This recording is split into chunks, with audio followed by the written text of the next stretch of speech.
Quiero pedirles por favor de que se quede allí, hermanos, en el capítulo 3 del primer libro de Samuel. Cuando nosotros estudiamos la Biblia y conocemos, hermanos, la historia que la Biblia nos habla con respecto al pueblo de Israel, cuando comenzamos a estudiar todo lo que es historia del Antiguo Testamento, nos vamos a dar cuenta de que la Biblia nos narra de una forma muy clara todas las épocas, los episodios que vivió el pueblo de Israel y la sociedad o los pueblos que habitaban alrededor de Israel. Pero una de las cosas que podemos notar a lo largo de esta historia es poder ver aquellos tiempos de crisis en que el pueblo de Dios vivía, los tiempos de crisis en que los pueblos o naciones alrededor del pueblo de Israel también vivían y también experimentaban. Durante esos tiempos, una de las cosas muy sobresalientes en la Biblia, y seguramente usted ya lo habrá descubierto cuando lee el Antiguo Testamento, que una de las cosas más sobresalientes que se apuntan en la historia del Antiguo Testamento es cuando habla acerca de la decadencia espiritual del pueblo de Dios. Cuando leemos esa historia nos damos cuenta que era muy normal y era muy de costumbre que el pueblo de Dios, la nación de Dios, hermanos, vivía tiempos de decadencia profundas, enormes espiritualmente, lo cual desencadenaba en la vida de la sociedad como tal del pueblo de Dios una gran decadencia moral, pero de una forma increíble, que cuando nosotros leemos esta historia decimos, caramba, no podemos entender cómo el pueblo de Dios podía vivir de esa forma tan caótica espiritualmente, lo cual, como digo, producía toda una decadencia moral en la vida de ellos. Entonces vemos, hermanos, a lo largo de esa historia que durante toda esa época, hermanos, la Biblia nos marca profundamente cómo era la vida de esa gente del pueblo de Dios.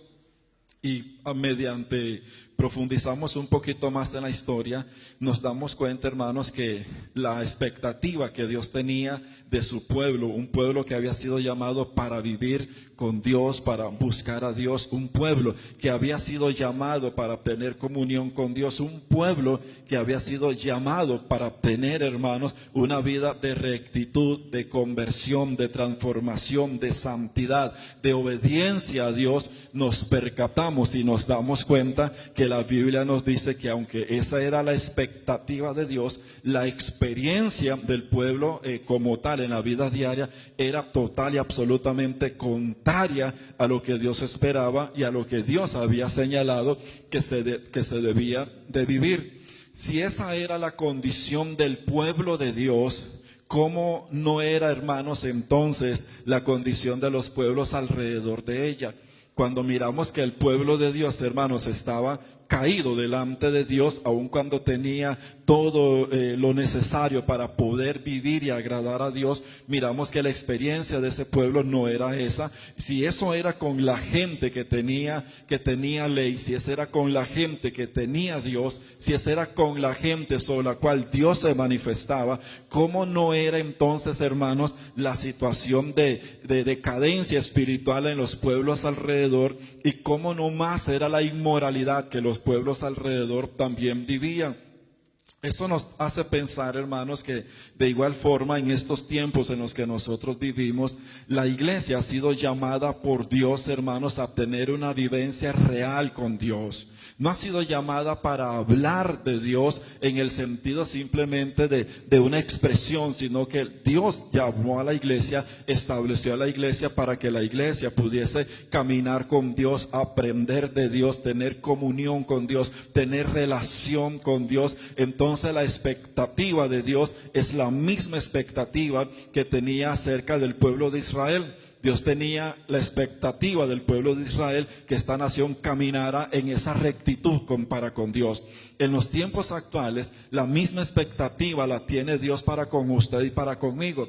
Dios tiene en su corazón ese nivel de expectación de poder ver, de poder presenciar a una iglesia que camine delante de Él, una iglesia que sepa limpiarse, que sepa prepararse, que sepa, hermanos, trabajar en su propia vida de tal forma que pueda agradar a Dios. Y eso tiene que ver con mucho más de lo que nosotros hacemos o hemos creído que estamos haciendo hasta este momento. Pero me sorprende que cuando leemos esta historia y vemos toda la situación que el pueblo de Israel vivía, en los tiempos más oscuros del pueblo de Israel, Dios siempre tenía una respuesta para eso. Yo lo quiero retar a usted, y en especial a usted, joven, para que usted aprenda a leer la historia del Antiguo Testamento, para que usted corrobore que lo que yo te voy a enseñar hoy, por la gracia de Dios, está allí en la Biblia.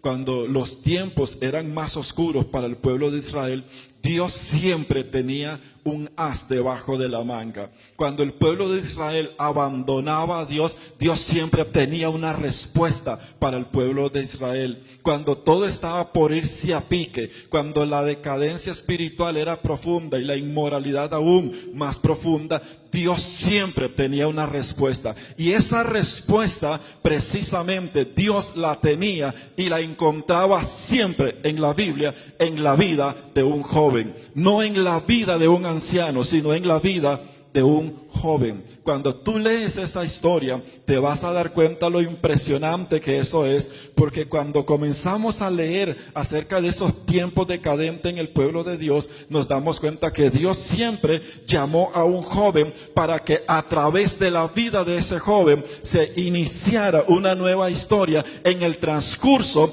de la decadencia espiritual y de la inmoralidad en que vivía el pueblo de Dios. Dios siempre echaba mano de un joven, se fijaba en un joven, señalaba a ese joven, marcaba a ese joven y comenzaba a revelarse al corazón de ese joven en medio de las situaciones más profundas, oscuramente hablando. Dios tenía un trato especial con los jóvenes, porque en el corazón de Dios siempre ha habido una expectativa para con la vida de cada uno de ustedes. En el corazón de Dios siempre ha habido un plan, un propósito para usted en medio de estos tiempos en los que nosotros vivimos. Entonces, cuando yo leo esa historia, me doy cuenta de que hay algo en el plan de Dios para usted, que hay algo en el propósito de Dios para tu vida como adolescente y para tu vida como joven. Esto no significa que los ancianos o los adultos Dios los ha descartado, no,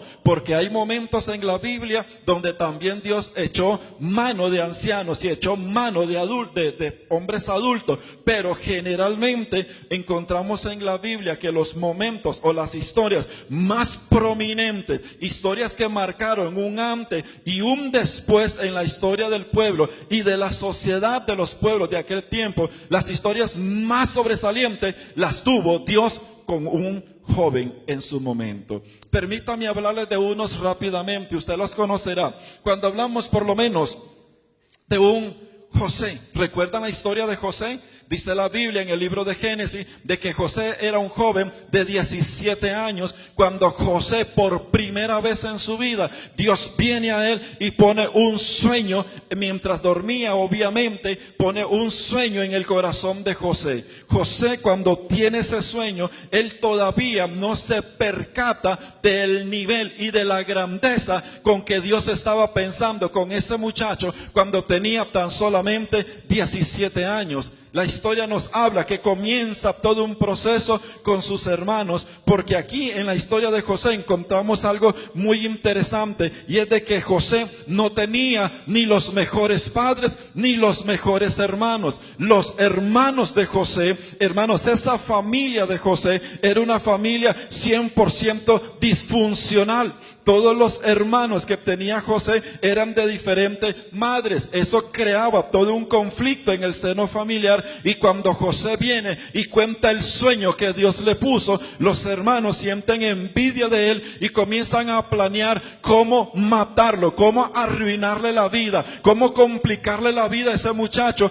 de 17 años que era el menor de la familia. Pero Dios tenía un plan con él, porque Dios está viendo que en el transcurso de la historia de los pueblos de ese tiempo, Dios está viendo que allá a los años vendría una hambruna tan terrible que la Biblia dice tajantemente, explícitamente, que era una hambruna sumamente horrible, sumamente pésima. Dios está viendo en el futuro, está viendo lo que va a acontecer. Entonces, como Dios tiene la capacidad de mirar todo lo que viene, entonces sencillamente Dios comienza a tratar con ese joven a la edad de 17 años, que a través de todo un proceso Dios lo va a preparar, porque Dios tenía una respuesta para esa hambruna, y esa respuesta no estaba en los astrólogos ni en los sabios de la época de Egipto. Cuando Faraón tiene un sueño, usted recordará esa historia, cuando Faraón tiene un sueño, el famoso sueño de las vacas gordas y de las vacas flacas. Cuando el Faraón tiene ese sueño, su corazón se inquieta. Él dice: caramba, ¿de qué trata este sueño? ¿De qué está tratando este asunto? Él llama a los astrólogos de su época, llama, hermanos, a los sabios de su época, les cuenta el sueño, pero ellos son incapaces de poder tener una palabra que les revele a Faraón de qué se trata el sueño. Pero Dios, años más antes de eso, ya había comenzado con un muchachito, había comenzado con el menor de una familia, y lo había escogido de la peor familia, que alguien pudiese ser parte de eso. Muchas veces usted como joven puede pensar que de repente no tenés los mejores padres, no tenés los mejores hermanos, de repente hasta podés avergonzarte de la familia que tienes, porque sabes que no son de la mejor fama en el lugar donde tú vives. Pero déjeme decirle algo, que si tú eres miembro de esa familia, Dios te llamó a ti con un propósito, porque Dios te puso ahí para que tú seas una luz. Dios te puso ahí para que tú seas una respuesta. Dios te puso ahí para que tú seas un puente a toda tu familia y a la sociedad que te rodea. Vuelvo a la historia. Entonces, ¿qué sucede? Josué sigue su peregrinar. Los hermanos le hacen todo lo que usted sabe que le hacen. Y cuando Faraón entra en la crisis, ve que los los astrólogos y los sabios de su época no le dan respuesta. Entonces está ahí un hombre, un copero que había sido mandado a la cárcel, y este hombre cuando sale de la cárcel y es restituido a la parte de Faraón, le dice: oiga, Faraón, yo conozco a un muchacho que cuando estábamos en la cárcel interpretó el sueño del carcelero. Era el segundo en la cárcel. Entonces el rey Faraón, le dice: tráigame a ese muchacho. Le llevan a José, a José, y el rey le cuenta el sueño a José. Y José, cuando comienza, hermanos, en aquel momento viene el Espíritu de Dios a él, porque algo que usted va a notar en la vida de José es que cada vez que José tenía un momento, un episodio, la Biblia dice tajantemente: y Jehová estaba con José. Porque Dios está con cada uno de ustedes, muchachos, que ha perseverado, con cada uno de ustedes que a pesar del tiempo te has logrado mantener en el punto ahora donde estás, porque Dios tiene un plan para tu vida. Entonces dice la Biblia que José le dice a Faraón: esta es la interpretación del sueño. Viene un tiempo terrible de hambre, que si no haces algo todos se mueren. Entonces la respuesta que José le está dando a Faraón es: vienen 7 años de abundancia y 7 años de sequía. Entonces en los años de abundancia recoge todo lo que tengas que recoger para que nadie perezca en los 7 años de hambruna. ¿Están conmigo? ¿Quién lo está haciendo? Lo está haciendo un muchacho. Entonces cuando Faraón se entera de la situación y de que aquel hombre es diferente a todos los magos, a todos los astrólogos, a todos los sabios de su momento, a toda, hermano, la gente más pesada allí en el reino, simplemente el Faraón dice: bueno, pónganme a este muchacho, porque a partir de ahora este muchacho va a ser el segundo a bordo en este barco. Después de mí sigue él, y él es el que va a mandar en todo esto. Cuando tú llegas al final del libro de Génesis, te das cuenta que José, después de haber pasado toda esa situación, dice: porque para esto Dios me pasó por todo este asunto. Lo que ustedes hicieron en mal para mi vida, Dios lo usó para bien, porque el propósito de Dios desde que me dio aquel sueño es que Dios estaba soñando, estaba con la esperanza puesta en mí de que a través de mí yo iba a ser capaz de mantener a muchos pueblos y a mucha gente con vida. El propósito de Dios para ti es el mismo. De repente yo no sé la edad que usted tenga, pero Dios te llamó con un propósito, y el propósito de Dios es de que tú no estés ahí donde te encuentras ahora, porque lo que Dios está pensando contigo es lo que tú no estás viendo a través de los años, a través de la historia. Y este es un tiempo donde Dios quiere tomar tu vida para que, al igual que como hizo con José, hacerlo contigo, que tú seas capaz de poder dar vida a mucha gente, puedas ser capaz de dar bendición a mucha gente, aun cuando tú te consideras que no eres capaz de hacerlo. La razón por la que muchos de nuestros jóvenes sucumben ante el pecado y se meten en situaciones que no, es porque tú no has logrado entender el nivel al que Dios te está llamando. Tú no has logrado comprender la magnitud de la grandeza en lo que Dios está soñando para con tu vida. Es entonces cuando comenzamos como jóvenes a vivir una vida loca, una vida de repente desenfrenada, una vida donde entramos en el consumo de muchas cosas en nuestra vida. Y eso es porque tú no has logrado entender que Dios tiene un plan enorme para contigo. Y es donde el diablo ha venido a robar vida en tu juventud, ha venido a robar los años de tu juventud. Pero es un tiempo en esta época donde Dios quiere restituir todo lo que el diablo te robó. Si tú eres capaz de entender en esta mañana qué es lo que Dios quiere hablar a tu corazón. Era un tiempo de crisis, pero entramos con la vida de David y nos vemos con David. ¿Cuál es la crisis en los tiempos de David? Había un rey cobarde, habían hombres de guerra atemorizados, tenían ante ellos un enemigo poderoso, un Goliat. ¿Y a quién Dios llamó? Cuando todos huían y cuando todos daban la espalda, cuando todos se embolsaban, permítanme esa expresión, yo sé que usted me la comprenderá bien. Cuando todos se embolsaban, Dios, hermanos, cuando mira toda esta situación, inmediatamente Dios lanza su mirada sobre todo aquel panorama y se encuentra con un muchachito que está allá en el campo con un rebaño de ovejas de su padre Isaí.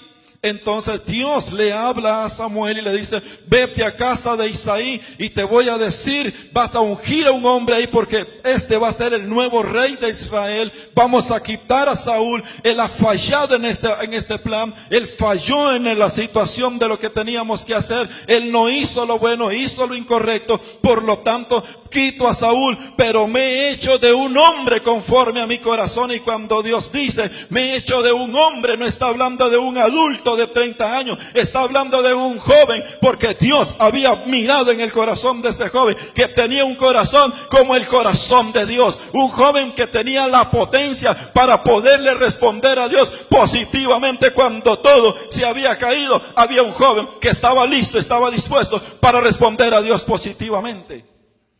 ¿Habrá algún joven así en esta mañana? Que está dispuesto a responderle a Dios así como se debe. Entonces sencillamente Samuel se va a casa de Isaí y comienza Isaí a llamar a todos sus mejores hijos. Y resulta que al parecer de Samuel mira a alguien que dice, de repente este es un buen candidato, y dice, este es el tipo, este es el hombre a quien Dios quiere ungir. Y le dice el Señor: no, detente, este no es el hombre que yo he escogido, porque tú miras conforme tus ojos, pero yo miro el corazón, este no es. Entonces Samuel llega a un punto y le dice a Isaí: no tendrás a alguien más, porque ninguno de estos ha escogido a Jehová. Y le dice el padre: ah, sí, yo tengo allá el carajillo, el menor está allá en el campo. ¿Por qué no lo llamó? Cuando recibió la orden de Samuel: trae a tus hijos. Dejó al menor allá porque en el corazón del padre dijo: ¿para qué sirve este muchachito? Que se quede allá cuidando las ovejas. Voy a llamar a la gente, a mis hijos que yo sé que son de repente los mejores. Yo no sé cómo tú te has sentido en tu familia. No sé qué es lo que tú has percibido en tu corazón de tus padres, de tus líderes, de tus compañeros de escuela, de colegio, de iglesia. Pero Dios se había fijado en aquel chiquillo y lo manda a llamar. Y cuando llega David, le dice el Señor a Samuel: Samuel, suelta el cuerno y chorréele todo el aceite, porque este es el que yo he escogido. Este es el nuevo rey de Israel. El que no tenía en apariencia lo necesario, Pero cuando ese muchacho entiende el nivel al que Dios lo llama, un día el padre le dice, vete allá a las filas del ejército de Israel, llévales estos panes a tus hermanos y pregunta por cómo están ellos. Cuando David, obediente a su padre, sale y va allá donde está la línea de batalla, donde está todo Israel allí en una línea de batalla, que no entraban en batalla porque tenían un gigante delante de ellos. Llega David, seguramente se sienta con los panecillos, comienza a picar un poquito de la comida que le había mandado a sus hermanos. Y dice la Biblia de esta forma, y que cuando el gigante salió y vociferó delante del ejército del pueblo de Dios, y dice la Biblia, y lo oyó David. Y eso fue suficiente para aquel chiquillo. Aquel chiquillo le dio el pan a los hermanos, se fue donde Saúl y le dice, ok Saúl, ¿por qué ustedes no arremeten contra este impío? Dice, es que nadie quiere hacerlo. Dice, yo lo hago. Yo me como esa bronca. Yo le entro. Pero habían hombres entrenados de guerra que no lo hacían.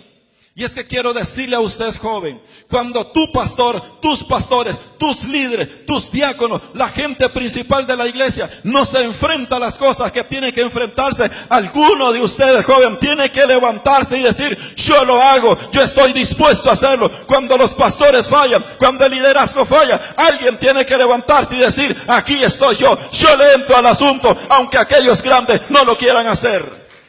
Alguien de ustedes tiene que hacerlo. Alguno de ustedes tiene que hacerlo en esta iglesia. Cuando los grandes le huimos, usted está llamado a enfrentarse con lo que los grandes le huyen, porque Dios pensó en ti para hacerlo. Entonces David viene, le dice, yo voy. Saúl, en un acto de misericordia, le dice, está bien, y ahí que queda. A no haber más, ni modo. Toma, te doy mi armadura. Y le pone la armadura real a aquel muchacho. David se la pone, comienza a andar y le dice, rey, gracias por tu bondad, pero con esta vaina yo no puedo caminar, no estoy acostumbrado con esto. Porque él estaba acostumbrado a otra forma de guerra y a otra forma de enfrentar las circunstancias. Entonces cuando David comienza en todo esto, los hermanos le dicen, mira, metiche, otra vez estás aquí, ¿qué venís a hacer? Seguramente estás viniendo a husmear, para irle a chismear a papá de cómo está esta situación.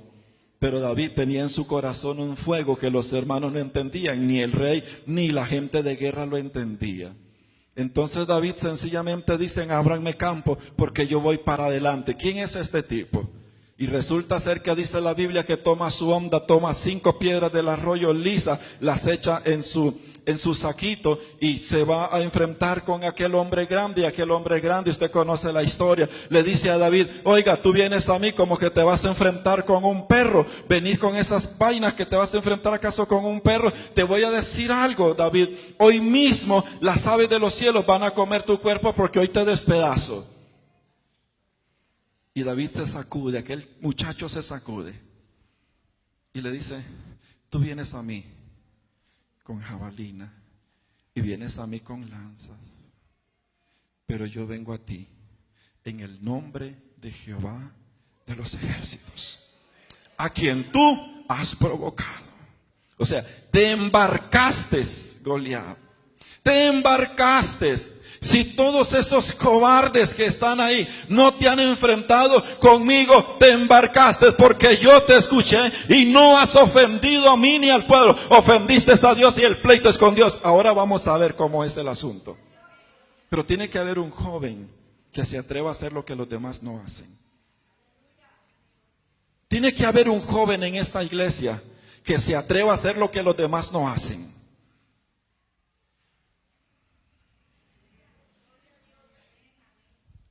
Y David, que el muchachillo, le dice al rey antes de ir a enfrentarse, mira rey, yo no estoy entrenado como ustedes están entrenados. Porque yo te quiero decir algo, que allá cuando una oveja se la llevaba el oso, yo iba detrás de ella con mi onda y mi piedra y lo hería. Y si se levantaba y venía contra mí, lo remataba. Fuera oso, fuera león, yo lo libraba a la oveja de las manos de él. Porque Dios estaba con él. Hay cosas que tú no te atreves a hacer, muchachos, porque tú crees que Dios no es para ti, que Dios es para el pastor y para los grandes de la iglesia. Pero Dios es también el Dios de los pequeños. Dios es el Dios que hace planes contigo también. Entonces ahí está David enfrentándose a eso. ¿Qué podríamos hablar de Josías? Que a los 12 años toma el poder, el reino en Israel. Un carajillo, un adolescente insignificante, pero va creciendo y a cierta edad de su adolescencia, preadolescencia o adolescencia y juventud, le viene al corazón la necesidad de comenzar a buscar en la casa de Jehová la ley de Dios. Y manda a su siervo, le dice, vayan a la casa y tráiganme los libros, todo lo que encuentren ahí, tráiganmelo. Y le traen el libro de la ley, el rollo de la ley, y dice, léanmela. Y él se sienta y comienza a escuchar toda la ley de Dios. Y mientras la ley de Dios le está siendo ministrada, el corazón de aquel joven comienza, hermanos, a arderle en el corazón. Y cuando hubo terminado de leer la ley, dice, ok, señores y señoras, a partir de este momento le vamos a dar cacería a todos los sacerdotes falsos de esta tierra, a los que han corrompido la casa de Dios, a los que han llevado el pueblo a la desgracia. Vamos a matarlos a todos ellos y vamos a desbaratar sus lugares altos, vamos a quebrar sus ídolos abominables, porque ahí está un joven que en el entendimiento de la palabra de Dios dijo, aunque los sacerdotes no quieren hacerlo, otros reyes no los han hecho, hoy yo me levanto para comenzar a destruir toda esta vergüenza del pueblo de Dios y comenzar a buscar al nombre del Señor. ¿Saben qué hizo Josías? Dice la Biblia que después de esto comenzó a recorrer todos los pueblos, examinando los pueblos, observando los pueblos, porque estaba definido a hacer lo que Dios quería que él hiciera. Y cuando él hubo hecho todo esto, dice la palabra que Josías hizo lo bueno delante de Jehová y Jehová estaba con él. Alguien tiene que hacer algo. Pero esa es la introducción en esta mañana. Ahora sí vamos a entrar en serio en la enseñanza. Amén. ¿Sí? No, es verdad, en serio, está la introducción. Vaya ahora sí a Samuel, capítulo 3. Los voy a ubicar en la historia allí. Número 1. Antes del libro de Samuel, usted encuentra el libro de Ruth, ¿cierto? Antes del libro de Ruth, usted encuentra el libro de los jueces. Cuando lees el capítulo 1, verso 1 del libro de Ruth, te vas a dar cuenta que la historia de Ruth se desarrolla en algún periodo de los 450 años de la historia del libro de los jueces. Los que están en la escuela de obreros saben de qué hablamos cuando nos referimos al libro de los jueces y cuál era toda la situación allí. Durante esos 400 años, esa generación era una generación que no conocía a Dios. Era una generación acostumbrada a ciertos ritos, acostumbrada a que estaba la ley, pero no vivían para nada para con Dios. Por eso dice la Biblia que no conocían a Dios. Entonces la historia de Ruth se desarrolla en un periodo de esos.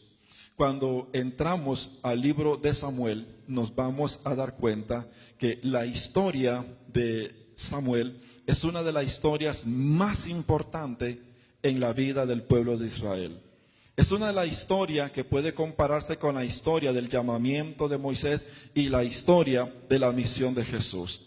Porque en el caso de Moisés, cuando Dios llama a Moisés, Dios está marcando el final de un tiempo de esclavitud y abriendo el comienzo de un tiempo de libertad. Cuando nosotros vemos la misión de Jesús, Jesús aparece, consume toda su obra en esta tierra, lleva a cabo toda su obra y Jesús está marcando el final de una vida de esclavitud y está abriendo la oportunidad para una vida de libertad para todo aquel que cree en Él. Cuando entramos a la historia del libro de Samuel, vamos a ver reflejado la misma situación. Porque resulta ser que cuando Dios comienza en el capítulo 3 a narrarse acerca de la vida de Samuel, hermanos, esa historia que está en el libro de Samuel es la historia que le va a poner fin a la historia del libro de los jueces y va a iniciar un nuevo periodo para el pueblo de Israel. Lo que te quiero decir es que en el tiempo más oscuro del pueblo de Israel, como fue la historia del libro de los jueces, la historia de los jueces, donde era una diablura las que se vivían, precisamente Dios, finalizando esa época, Dios se fija en un muchacho y planea con ese muchacho ponerle fin a una historia decadente, horrible y oscura. Y es a partir de Samuel, hermanos, donde va a iniciarse todo un ministerio profético, un ministerio de revelación a la vida de ese muchacho. Y es con ese muchacho que en la historia de la Biblia parte todo un periodo, hermanos, profético para toda la nación de Israel. Vaya conmigo al capítulo 3, por favor. Y voy a leer para ustedes lo siguiente.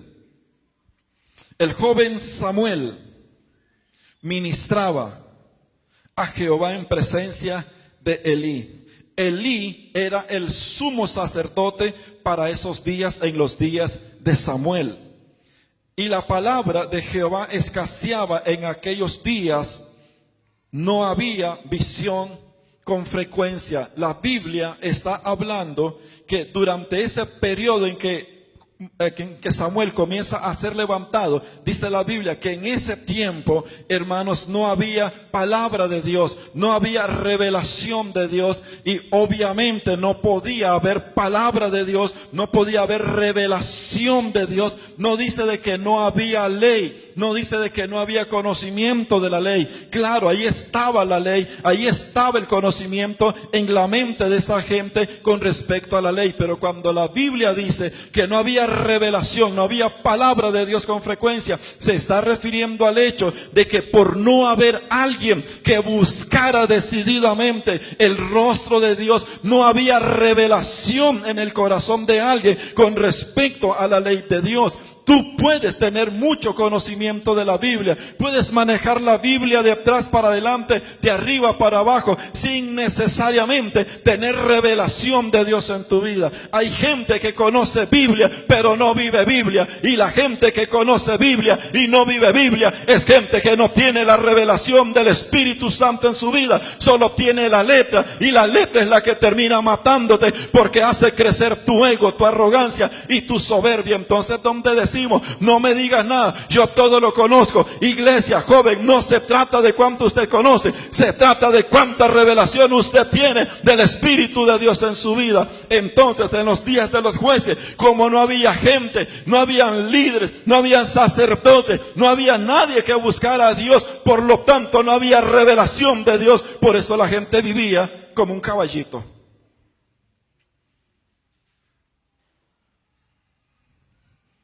Por eso la gente vivía como un animalito. Comía y dormía y decían, comamos y bebamos porque mañana moriremos. Por eso la Biblia dice, capítulo 3, verso 1, que así eran los días en los días de Samuel. No había revelación. Sigo leyendo. Y aconteció, diga, aconteció. Joven, diga usted conmigo, aconteció un día que estando Elí acostado en su aposento, cuando sus ojos comenzaban a oscurecerse, de modo que no podía ver, Samuel estaba durmiendo en el templo de Jehová, donde estaba el arca de Dios. Y antes que la lámpara de Dios fuese apagada, Jehová llamó a Samuel y él respondió, heme aquí. Antes que la lámpara de Dios fuese apagada, según el libro del Éxodo, nos enseña, hermanos, que Dios había establecido para el pueblo de Israel que en el tabernáculo y posteriormente en el pueblo, al atardecer debían de encenderse las lámparas o los candelabros dentro de la casa de Dios, y por la mañana, tipo 6 de la mañana, tenían que apagarse. Por lo tanto, podemos deducir en esta mañana con toda tranquilidad y seguridad que cuando Dios se revela al corazón de este muchacho, estando él en la casa de Dios, es aproximadamente entre las 4 y 6 de la tarde, tiempo en el que el sacerdote tenía que apagar ya los candelabros, la luz de la casa de Dios. Ahí está Samuel en ese momento teniendo una visitación de Dios, y dice la Biblia Que el Señor llamó a Samuel y él le respondió, heme aquí, verso 5, y corriendo luego a Elí, dijo, heme aquí, ¿para qué me llamaste? Y él le dijo, yo no te he llamado, vuelve y acuéstate. Y él se volvió y se acostó. Y verso 6, y Jehová volvió a llamar otra vez a Samuel, y levantándose Samuel vino a Elí y dijo, heme aquí, ¿para qué me has llamado? Y dijo Elí, hijo mío, yo no te he llamado, vuelve y acuéstate. Verso 7, ¿qué dice la Biblia? Y Samuel no había conocido aún a Jehová, ni la palabra de Jehová le había sido revelada. Verso 1, ministraba Samuel en el templo, en presencia de Dios, en presencia de Elí. Ahí estaba Samuel ministrando en la casa de Dios.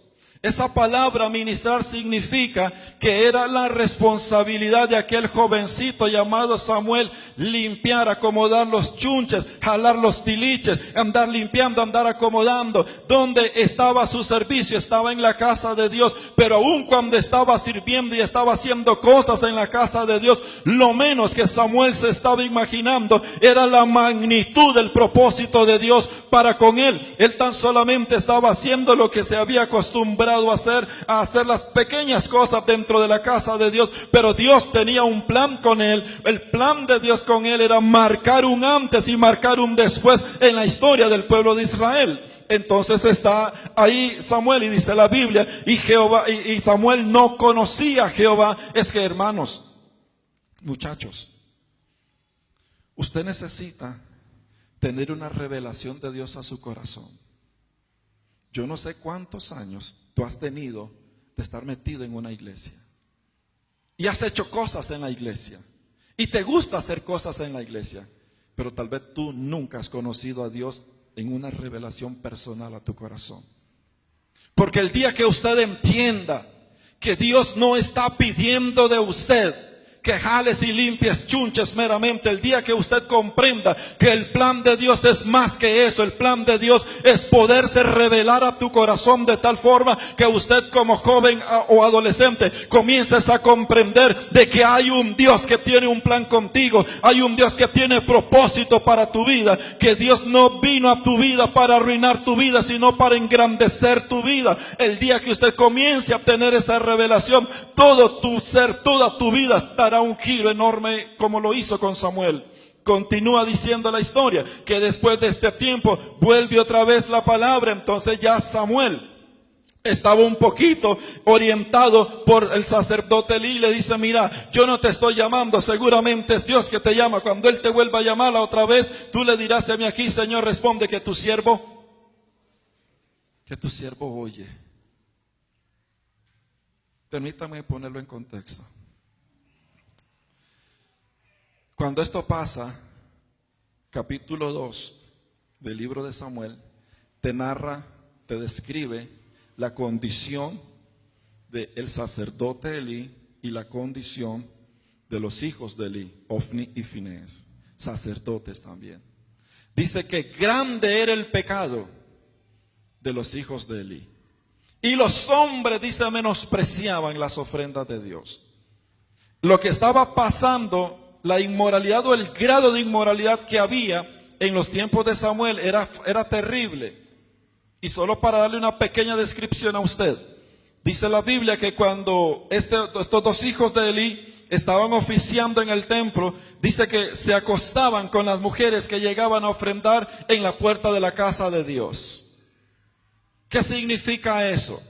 Bueno, que aparte de sacerdotes eran buenos amantes.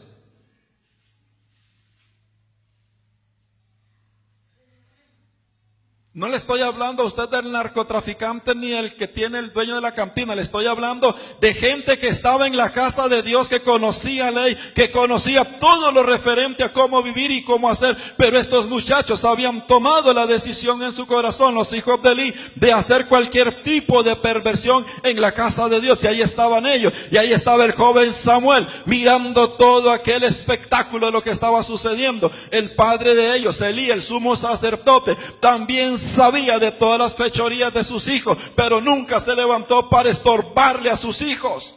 Entonces llegó un tiempo donde Dios se levanta sin que alguien le clamara, sin que alguien le buscara. Dios se levanta y dice: bueno, vamos a ponerle fin a esta historia de perversión en la casa mía. Vamos a ponerle fin. Pero para hacer esto, voy a tomar a este pequeño. En esa época, nadie, escuche bien, porque ese joven que está ahí no tenía los 30 años. Y nadie, según la ley, según la tradición judía, nadie podía ejercer ningún ministerio hasta no ser los 30 años.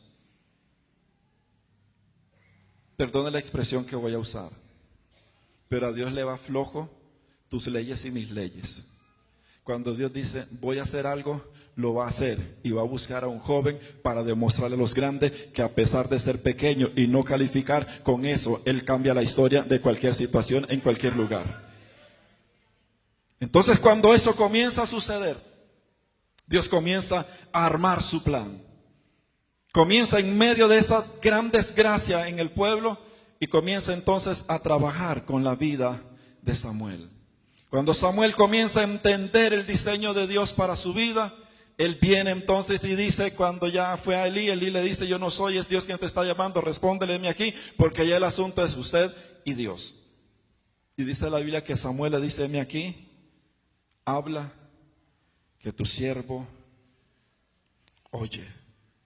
Entonces dice la Biblia que a partir de ahí Dios comienza a traer revelación. Lea lo que dice la Biblia en el capítulo 3.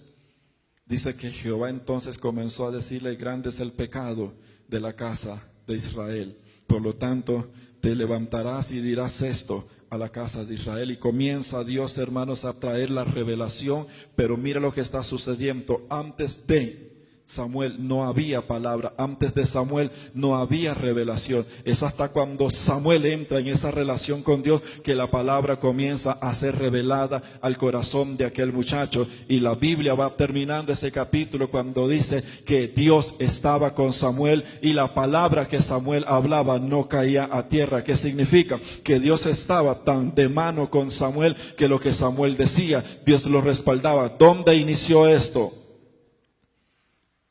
Inició aquí, cuando Samuel entiende en su corazón que Dios tenía ese plan para él.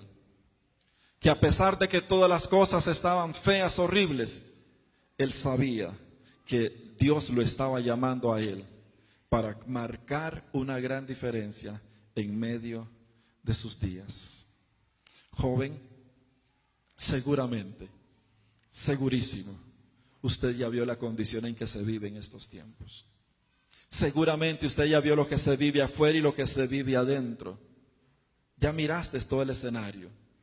Pero en este tiempo es el tiempo en que Dios se está fijando en la vida de cada uno de ustedes, para que a través de usted Dios pueda marcar una diferencia dentro de esta iglesia y fuera de esta iglesia, que usted sea capaz de marcar una diferencia delante de Dios. Porque lo que está aconteciendo aquí con Samuel es que Samuel sencillamente está marcando una pauta, un antes, y está marcando un después, no solo para su vida, sino para la vida de toda una nación. Cuando Dios pensó en Josué, pensó no solamente en 2 o 3 personas, pensó en Josué y en toda una nación. Cuando Dios miró a Josías y llama a Josías, no pensó en 2, pensó en grande, pensó en una nación. Cuando Dios pone los ojos en David, no pensó en 2, en 3, pensó en toda una nación. Cuando Dios se fijó en Samuel, no se fijó en 2, 3 personas, se fijó en toda una nación, se fijó en cómo cambiar y transformar una nación. Es que ese es el pensamiento de Dios para con cada uno de ustedes que no ha comprendido que el nivel de expectativa de Dios para con cada uno de ustedes no es mantenerte ahí, sino es hacer algo más grande de lo que tú has soñado contigo mismo. Cuando tú no lo entiendes, entonces simplemente como yo no estoy pensando en esa grandeza que Dios tiene para mí, el diablo ha venido a tu vida, te ha engañado, te ha robado, porque te ha dicho, mira, qué salado que tú eres por ser cristiano, teniendo los padres, los hermanos que tú tienes. Mira qué desgracia la iglesia que tú estás yendo, porque nadie esto, nadie lo otro, y etcétera, etcétera. Pero es un engaño del diablo. Porque en el plan de Dios, usted tiene los padres que debes de tener, la familia que debes de tener, los hermanos que tú debes de tener. Estás en la iglesia en que debes de estar y estás viviendo en el lugar donde debes de estar. Porque Dios no te llamó ni te escogió para arruinarte, Dios te llamó para engrandecerte. Dios te llamó para que a través de tu vida pueda haber luz, pueda haber bendición. Que cuando todo huye, tú te puedes enfrentar. Que cuando nadie busca a Dios, tú digas, caramba, aunque nadie busque a Dios, aquí en esta casa va a haber un muchacho, va a haber un chiquillo que se va a fajar a buscar el rostro de Dios como ninguno de ellos. Porque si nadie quiere entrarle, yo le voy a entrar. Ese es el espíritu que había en David. El corazón de Josías. Dice que todos los reyes venían haciendo lo malo, haciendo lo malo, haciendo lo malo, haciendo lo malo. Y cada vez era mayor perversión. Cuando llega Josías, se detiene esa maldad e inicia un tiempo de bendición. Porque Josías decidió en su corazón y dijo, esta es la historia en que vivimos, pero voy a cambiar esa historia. Voy a cambiar esa historia. Y comenzó a quitar todas las cosas que no agradaban a Dios. Joven, tú has visto la condición de la iglesia. Y no te hablo de la nueva, te hablo de la iglesia. Tú has visto la condición de la cristiandad en nuestra época. Usted ha visto que hoy fornicar es normal en la iglesia cristiana.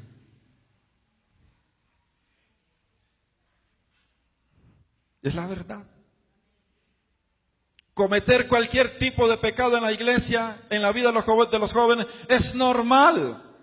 Como dijeron algunos maestros bíblicos, hijos del diablo, porque no les puedo llamar de otra cosa. Eso es normal, es natural que ellos hagan todas esas depravaciones. Eso es normal. No es normal, porque Dios te está llamando a un nivel de vida como ningún otro. Que si los demás quieren fornicar, si los demás quieren robar, si los demás quieren ser lo que les dé la gana hacer, usted necesita aprender a tomar una decisión en esta mañana, así como la tomó Samuel cuando le dijo, Samuel, y él le dice, aquí estoy, Señor. Y esa palabra, aquí estoy, significa, haz lo que quieras hacer conmigo, pero no voy a ser como Ofni, no voy a ser como Finés, no voy a ser como Elí, yo voy a ser como tú quieres que yo sea.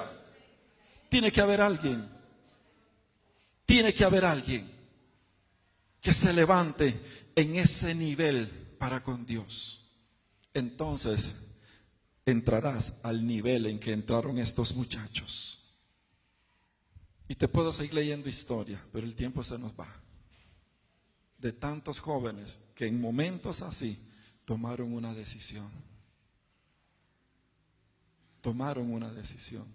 Comprende en tu corazón que Dios te hizo nacer en el tiempo preciso y te ha guardado hasta este día, para que tú comprendas que Él tiene un plan para tu vida, que Él tiene un propósito para tu vida y que Él te quiere usar para marcar una pauta en esta iglesia, en esta tierra, en tu casa, en tu colegio, en tu escuela, en tu universidad. Tú no fuiste llamado para ser uno más del montón, tú fuiste llamado para ser alguien diferente. En esta mañana habrá algún joven, no quiero ninguna emoción, habrá algún joven que quiera decidirse en su corazón vivir para Dios y decir, aunque todos se fueron, yo aquí me quedo y voy a marcar una diferencia en mi vida y en la vida de otros. No importa cuántas tonteras, burradas hayas cometido en tu vida como joven. No importa cómo la gente te conozca. ¿Saben lo que a mí me agrada y me encanta y me río? Es que cuando los demás piensan que tú no eres, Dios dice, este es. Cuando todos te rechazan, cuando todos no dan un 5 por ti, porque has sido el tortero de la familia, el tortero del barrio, el menos indicado. Cuando todos no dan una peseta contigo, por ti, Dios da todo lo que tiene, porque Él está creyendo en que tú lo puedes hacer. Lo que hiciste, lo hiciste, pero hoy puedes marcar una diferencia en tu vida. Hoy puedes marcar una diferencia en tu vida. Puedes marcar en ti mismo una diferencia, en tu casa, en la iglesia, donde sea. Tú puedes marcar una diferencia.